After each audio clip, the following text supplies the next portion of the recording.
¿Qué pasaría si te dijera que todo lo que crees saber sobre nuestro lugar en el universo es una ilusión cuidadosamente construida? Si te confesara que no somos una rareza cósmica, sino apenas una gota en un océano infinito. Porque escucha esto, se estima que hay 6.000 millones. Sí, 1.000 millones con M, no con N, de planetas parecidos a la Tierra solo en nuestra galaxia. 6.000 millones de mundos. 6.000 millones de oportunidades para que la vida haya florecido en silencio, esperando ser descubierta. Entonces dime, con toda esa inmensidad, ¿por qué un objeto proveniente del abismo profundo del espacio haría un viaje de 2 millones de años para venir precisamente aquí? ¿Por qué ahora? ¿Por qué a nosotros? Detente un momento. Respira, porque lo que estás a punto de escuchar no es una teoría, no es ciencia ficción y no es especulación. Es una revelación que cambia absolutamente todo. Todo lo que creías saber sobre el visitante interestelar llamado 3 y Atlas está, simplemente, equivocado. Fundamentalmente equivocado. Irrevocablemente equivocado. Durante las últimas 6 semanas, mi equipo y yo hemos trabajado codo a codo con astrónomos en distintos observatorios alrededor del mundo. Lo que realizamos se conoce como un análisis de reconstrucción de trayectoria. En esencia, tomamos los datos orbitales del objeto y los hicimos retroceder, como si rebobináramos la historia del cosmos, utilizando simulaciones gravitacionales de altísima precisión para descubrir de dónde demonios vino antes de entrar a nuestro sistema solar. Y lo que encontramos al seguir su ruta hacia atrás a través del vacío interestelar es tan perturbador que he pasado 3 noches sin dormir, buscando desesperadamente cualquier explicación alternativa. Cualquier camino, cualquier hipótesis que no nos obligara a enfrentar lo que parece inevitable. No encontré ninguna. Nada. Todo apunta en una sola dirección. La evidencia sugiere algo que no debería ser posible.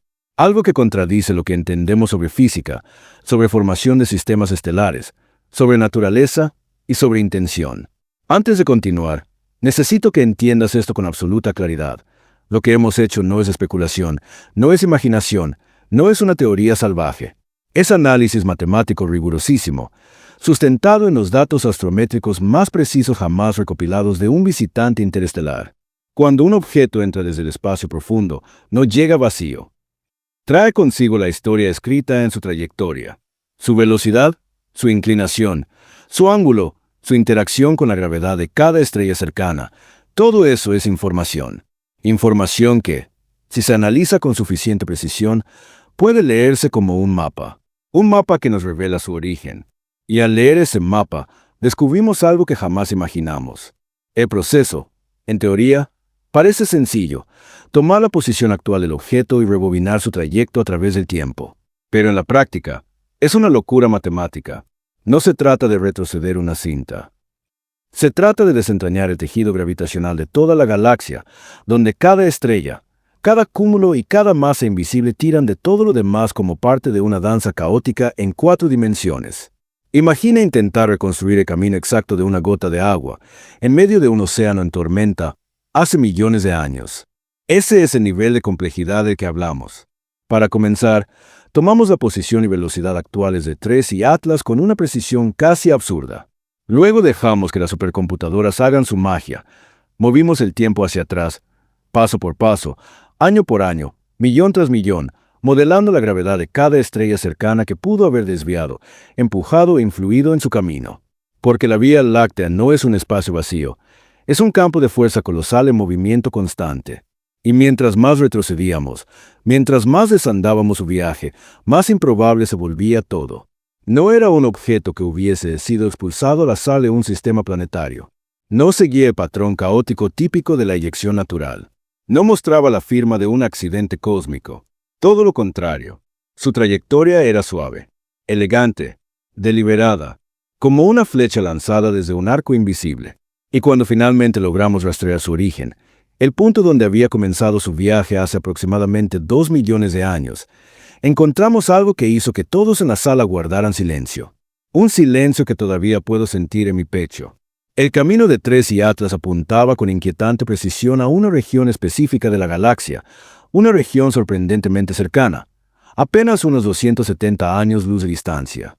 En términos humanos, es inimaginablemente lejos, pero en términos galácticos, es nuestro vecindario, nuestra cuadra cósmica. Y lo que había allí no era un sistema cualquiera. El origen de 3 y Atlas no era un cúmulo de estrellas cualquiera, ni una región oscura al azar. No, provenía de un sistema estelar con nombre y apellido, HD 43782. Una estrella casi gemela de nuestro Sol. Una estrella tan parecida que, si estuvieras allí y la miraras desde la superficie de uno de sus planetas, podrías confundirla con nuestro propio astro rey. Misma masa, temperatura casi idéntica, edad ligeramente mayor. Una especie de reflejo cósmico de nuestra propia casa. Y aquí es donde las cosas se vuelven inquietantes. La doctora Martínez, en Caltech, revisó las bases de datos de exoplanetas apenas identificamos el origen. Ese sistema, HD 43782, había sido estudiado múltiples veces por misiones como Kepler y TESS. No era desconocido, ya había llamado la atención antes. Lo que encontraron esos estudios fue escalofriante. Ese sistema tiene al menos 4 planetas confirmados, y uno de ellos, el tercero, se encuentra en la zona habitable, orbitando a casi la misma distancia que la Tierra orbita el Sol. Su nombre, HD 43782c. Un planeta con una masa casi igual a la de la Tierra. Un planeta con un año casi idéntico a nuestro.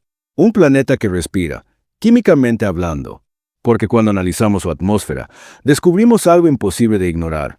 Vapor de agua, oxígeno molecular, metano, dióxido de carbono, no señales aisladas, no rastros ambiguos, sino la combinación exacta de gases inestables que aquí, en nuestro mundo, solo pueden coexistir por una razón, porque la vida los repone constantemente.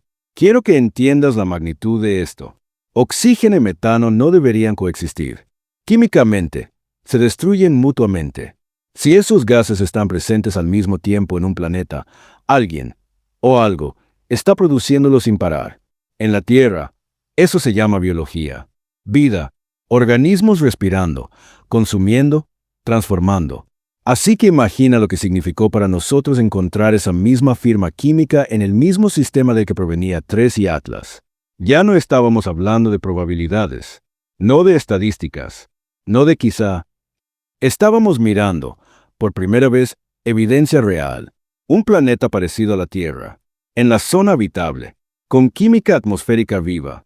Y desde ese mismo lugar, hace millones de años, una cosa fue lanzada directamente hacia nosotros. No fue una casualidad, no fue un error, no fue un accidente. Alguien lo envió. En ese momento lo supe. Lo que estábamos viendo no podía explicarse con procesos naturales. No era una roca expulsada al azar por el caos gravitacional de un sistema planetario joven. No era un pedazo de desecho cósmico vagando sin rumbo por la galaxia. Había algo en su trayectoria. Un detalle tan sutil como aterrador. Estaba demasiado bien dirigida. Los objetos expulsados por gravedad salen disparados en direcciones desordenadas, sin patrón, sin intención. Pero la trayectoria de 3 y Atlas era perfecta, como si hubiese sido calculada con obsesiva precisión. Avanzaba por una ruta casi recta hacia el plano de nuestro sistema solar, alineándose con una exactitud que desafía la idea misma del azar. Fue entonces cuando la doctora Foster, del MIT, comparó el movimiento de 3 y Atlas con las trayectorias de otros visitantes interestelares naturales, como el famoso Oumuamua. Ese objeto, al analizar su movimiento, mostraba todas las señales de haber sido expulsado naturalmente. Velocidad aleatoria, orientación irregular, paso tangencial por el sistema y ningún indicio de control. Pero 3 y Atlas no era nada así. Su velocidad era distinta. Demasiado alta para ser expulsión natural, pero demasiado baja para viajes interestelares convencionales. Como si algo lo hubiese empujado, lo justo y necesario. Ni más ni menos. Era exactamente la velocidad requerida para llegar hasta aquí en un lapso de tiempo muy específico. Y eso es lo que me heló la sangre. No solo había sido lanzado con intención, con dirección, con un objetivo. La precisión necesaria para eso es inconcebible. Para acertar en un blanco pequeño como nuestro sistema solar, desde cientos de trillones de kilómetros de distancia, y además hacerlo 2 millones de años en el futuro, se requeriría un conocimiento casi total del movimiento de la galaxia. Tendrías que saber cómo giraría la Vía Láctea, cómo se desplazarían las estrellas, y cómo se movería nuestro propio Sol en su órbita. Tendrías que anticipar perturbaciones, cambios, variables, cosas que ni siquiera nosotros, con toda nuestra tecnología, podemos predecir a esa escala. Y sin embargo, alguien lo hizo. Alguien lanzó este objeto desde un mundo potencialmente vivo, y lo hizo apuntando exactamente hacia nosotros, como si supiera que estaríamos aquí para recibirlo. Pero todavía no has escuchado lo peor. ¿Sabes qué es lo más inquietante de todo esto? Que, cuando retrocedimos la cinta cósmica, descubrimos algo imposible de ignorar. Hace aproximadamente 2 millones de años, quienes lanzaron TRES y Atlas no tenían forma de saber que los seres humanos existiríamos. En aquel entonces, en la Tierra no había ciudades, no había lenguaje, no había ciencia, solo homínidos primitivos, criaturas que apenas comenzaban a golpear piedras entre sí para crear herramientas rudimentarias. No había señales de radio, no había luces artificiales, no había tecnología detectable. La Tierra era, para cualquier civilización que nos observara desde lejos, solo un planeta azul con una mezcla interesante de oxígeno y metano en la atmósfera. Nada más. Entonces la pregunta se vuelve inevitable. ¿Por qué enviar algo hacia aquí, hacia un mundo que ni siquiera mostraba señales de inteligencia? Y hay solo 3 caminos posibles, cada uno más perturbador que el anterior. El primero es relativamente tranquilizador. Quizá no apuntaron a la Tierra, sino a estrellas similares a la suya, enviando sondas por millones, como semillas cósmicas esparcidas por la galaxia. Esa es la versión optimista, casi inocente. Pero la segunda posibilidad es mucho menos amable. Tal vez poseen tecnologías de detección que están muy por encima de las nuestras. Tal vez pueden analizar bioseñales con una precisión que ni siquiera podemos imaginar. Tal vez vieron algo aquí, algo que nosotros aún no podemos comprender, algo que gritaba vida desde cientos de años luz de distancia. Y luego está la tercera opción, la que me quitó el sueño durante varias noches, la que me obligó a enfrentar algo que no quería admitir. Y si no se basaron en lo que vieron, sino en lo que predijeron, ¿qué tal si quien lanzó TRES y Atlas tenía modelos tan avanzados, tan complejos, tan inimaginablemente poderosos, que podían simular cómo evolucionaría un planeta durante millones de años? ¿Qué tal si, desde su perspectiva, la Tierra no era un simple planeta azul lleno de microbios, sino un embrión de civilización? ¿Y si sabían, o al menos sospechaban, que en el futuro aquí surgiría una especie capaz de mirar al cielo, construir telescopios y detectar su presencia? ¿Qué tal si no somos un accidente, sino un objetivo anticipado? Esa idea me congela cada vez que la pienso. Porque, si es cierta, entonces TRES y Atlas no solo fue lanzado hacia un punto en el espacio, fue lanzado hacia un punto en el tiempo, hacia nosotros, aquí, ahora, como si estuviera programado para llegar justo cuando fuéramos capaces de comprender su llegada. Y entonces llegó el detalle que terminó de romper todo lo que creíamos saber. TRES y Atlas no llegó aquí simplemente por inercia. No se limitó a flotar durante 2 millones de años hasta caer en nuestro vecindario. No, el objeto despertó. Durante la última etapa de su aproximación, comenzó a comportarse de una manera que ningún cuerpo natural del universo puede repetir. A medida que se acercaba al sistema solar, empezó a ajustar su velocidad y luego su trayectoria. Pequeñas correcciones, casi imperceptibles, pero demasiado precisas para ser casuales. Era como si, tras dormir durante eras enteras, hubiera abierto los ojos justo cuando nosotros alcanzamos el nivel tecnológico necesario para notarlo. Lo más perturbador es que estas maniobras no eran correcciones para compensar errores antiguos. No, eran maniobras reactivas, contemporáneas, como si estuviera estudiando nuestra actividad, nuestras emisiones, nuestros instrumentos y respondiendo. Ajustó su velocidad justo cuando comenzamos a captar su presencia. Modificó su paso durante el perihelio como si quisiera asegurarse de quedarse en el sistema solar, de no escabullirse, de no pasar de largo. Era un comportamiento deliberado. Y entonces la doctora Hammond, especialista en vida extraterrestre y en proyectos SETI, dijo las palabras que ninguno de nosotros quería escuchar. Esto se comporta exactamente como una sonda Braswell. Las sondas Braswell son una idea teórica propuesta hace décadas, mucho antes de que existiera tecnología para poner un robot en Marte. La propuesta era simple pero aterradora. Si una civilización avanzadísima quisiera comunicarse con otras especies sin esperar miles de años por señales de ida y vuelta, enviaría sondas automáticas a miles de sistemas estelares, y estas sondas esperarían, pacientes, silenciosas, dormidas durante millones de años si fuera necesario, hasta que la civilización local alcanzara la tecnología para ser detectada. Entonces, y solo entonces, la sonda activaría su programa, haría contacto, Haría algo más. Y cuando vimos el patrón exacto de comportamiento de Tres y Atlas, cuando comparamos cada maniobra, cada impulso, cada transmisión, todo encajó. Había hibernado, había observado, había esperado. Y cuando la humanidad encendió sus radiotelescopios, despertó. Piensa en esto por un momento. ¿Qué clase de tecnología puede sobrevivir 2 millones de años en el vacío del espacio, resistiendo la radiación cósmica, los micrometeoritos, el frío extremo, la erosión energética y aún así funcionar como si estuviera recién construido? ¿Y qué clase de civilización tiene la capacidad, los recursos y la voluntad de enviar un objeto así? Por simple curiosidad. Porque, si es una sonda Braswell, entonces no estamos hablando de un mensaje. Estamos hablando de una presencia, de una inteligencia, de una decisión tomada hace eras, que hoy cae directamente sobre nuestros hombros. Y lo más inquietante es que esa decisión aún no está completa. Si Tres y Atlas realmente es una sonda Braswell, entonces el comportamiento no es extraño, es lógico. Suena casi obvio, incluso inevitable.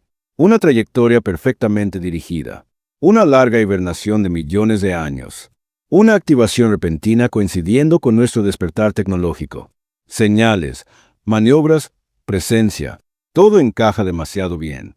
Pero aquí es donde surge la sombra, la duda, el vértigo que me ha acompañado desde el momento en que entendí lo que estábamos viendo. ¿Qué pasa si esta sonda no fue enviada para saludarnos? ¿Qué pasa si no es un saludo cósmico? ¿Qué pasa si su propósito es otro?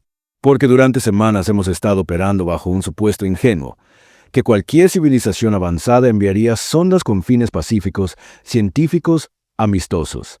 Pero esa suposición nace de nuestro propio deseo de imaginar un universo amable, un universo que piensa como nosotros, un universo que actúa como nosotros. Pero aquí está el problema. No tenemos absolutamente ningún ejemplo real de cómo actúa una civilización extraterrestre avanzada. Cero. Ninguno. No sabemos si las civilizaciones que sobreviven millones de años se vuelven más sabias o más despiadadas.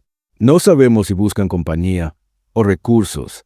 No sabemos si exploran o evalúan.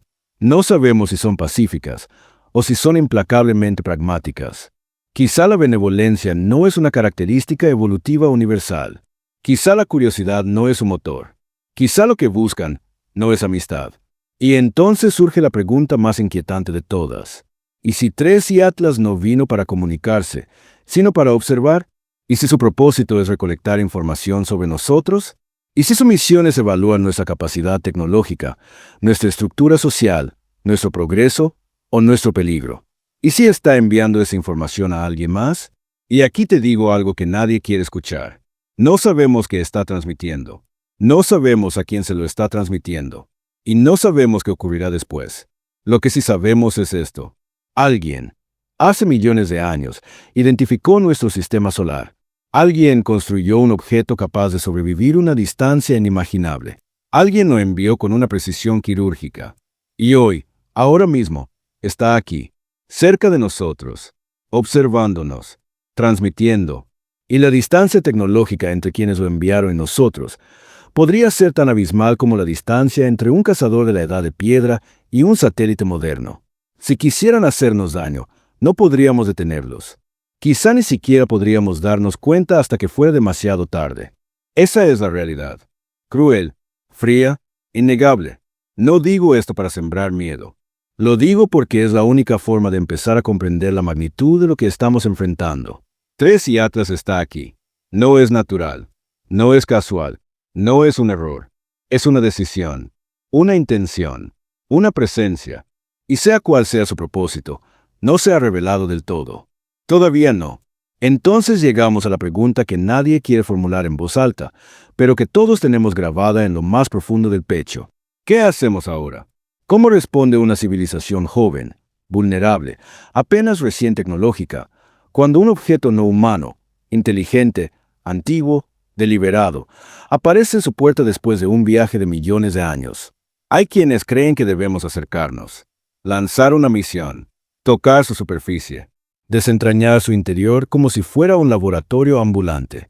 La curiosidad humana siempre ha sido así, voraz, imparable, casi ingenua. Yo mismo, como científico, siento ese impulso, verlo de cerca, estudiarlo, saber que lo impulsa, que lo construye, que lo mantiene vivo después de tanto tiempo. Pero cada vez que me imagino una nave humana acercándose a Tracy Atlas, hay una imagen que se repite en mi mente.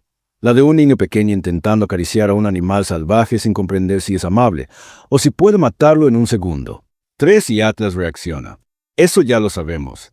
No es un fragmento de roca. No es un objeto indiferente.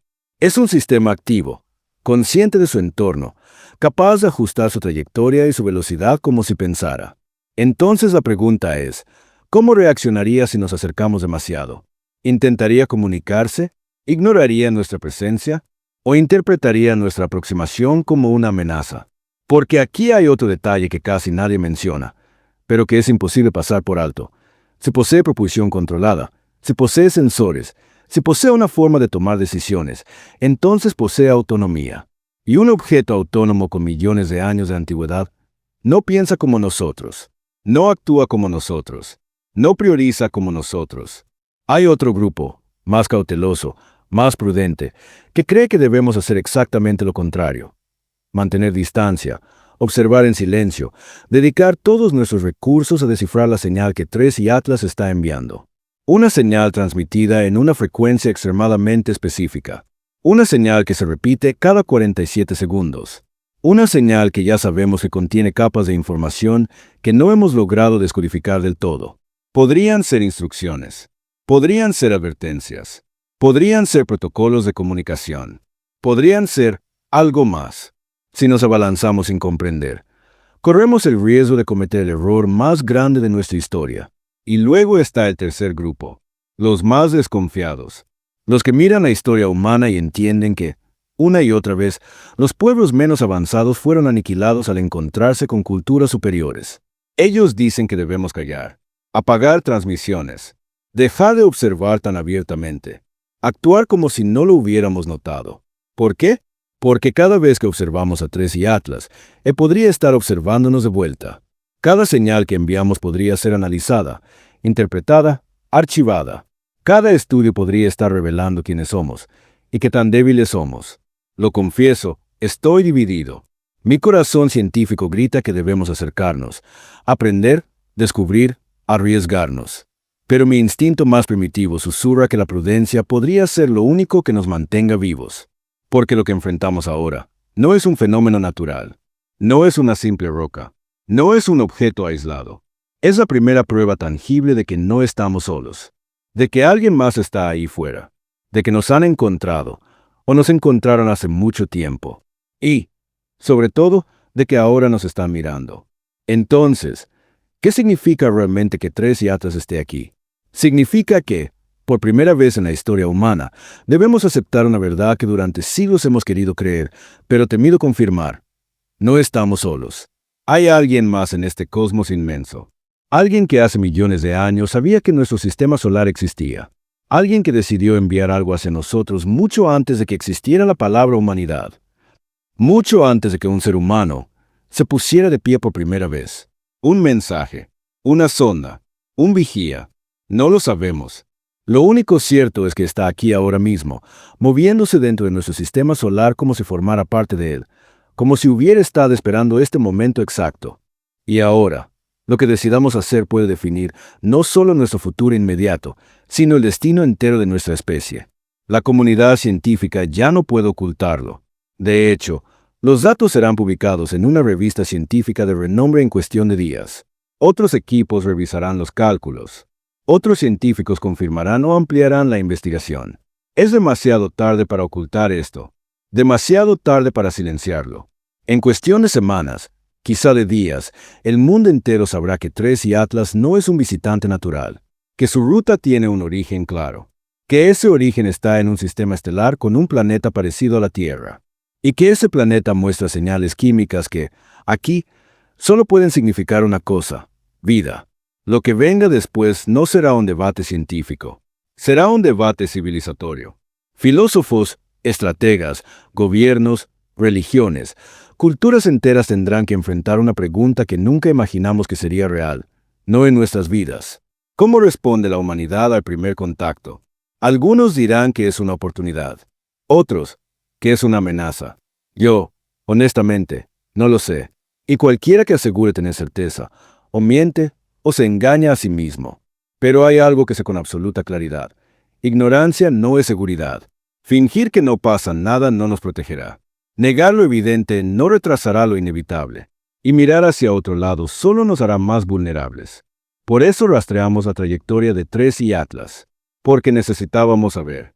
Porque el conocimiento, incluso cuando es aterrador, es siempre mejor que la oscuridad. Lo que encontramos no es aterrador porque sea hostil, sino porque nos obliga a mirarnos como lo que realmente somos. Una civilización joven, frágil, que apenas entiende un fragmento diminuto del universo, enfrentándose por primera vez a la inmensidad de lo desconocido. Siempre miramos al cielo preguntándonos quién más estaría allí afuera. Y ahora sabemos que alguien lo hizo también.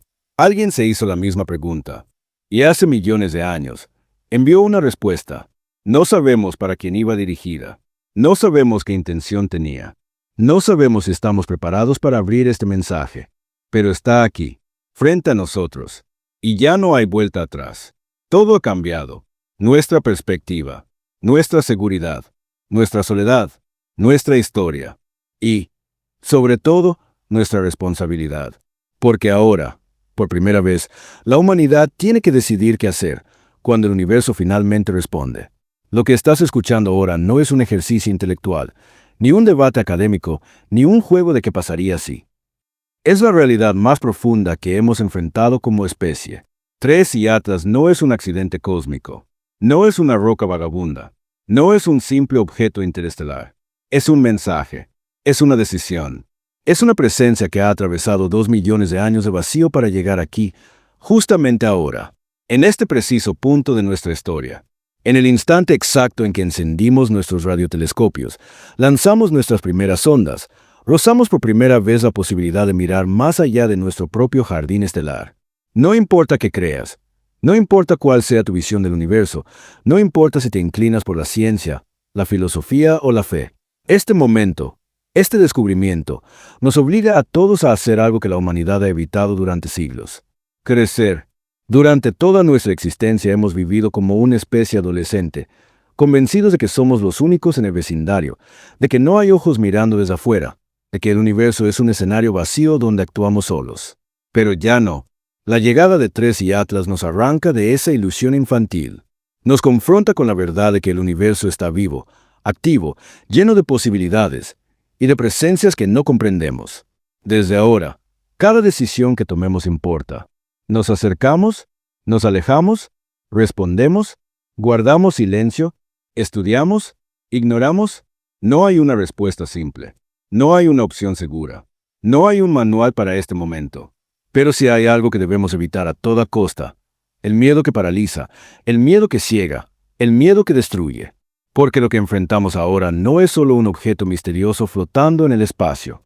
Es un reflejo de lo pequeños que somos, y al mismo tiempo, una invitación a comprender cuán grandes podríamos llegar a ser. Podemos elegir actuar como una especie temerosa, encerrada en su planeta, retrocediendo ante lo desconocido. O podemos enfrentar este momento con humildad, con inteligencia y con la valentía que nos ha permitido sobrevivir desde que caminábamos por las sabanas africanas. Lo cierto es que ya no podemos volver a creer que estamos solos. Ese capítulo se cerró en el instante mismo en que identificamos el origen de Tres y Atlas. El universo acaba de abrirnos una puerta. Y aunque no sepamos lo que hay del otro lado, la puerta ya está abierta. La verdadera pregunta es: ¿qué haremos ahora que sabemos que no estamos solos? ¿Será este el inicio de un contacto o la advertencia final antes de un silencio profundo? ¿Es una oportunidad o una prueba? ¿Un mensaje o una evaluación? No lo sabemos. Todavía no. Pero algo es seguro: lo que viene después de eso definirá nuestro futuro como especie. Definirá nuestra historia. Definirá lo que significa ser humano. Y tú, que estás escuchando esto, eres parte de ese momento, parte de esta pregunta, parte de esta nueva página en la historia del universo. Así que dime tú, ¿qué crees que significa Tres y Atlas? ¿Una amenaza? ¿Una oportunidad? ¿O un mensaje que aún no sabemos cómo abrir? Es momento de hablar. Es momento de pensar. Es momento de decidir. Porque el universo ya habló primero. Y su mensaje llegó hace 2 millones de años. Hoy, finalmente, lo estamos escuchando.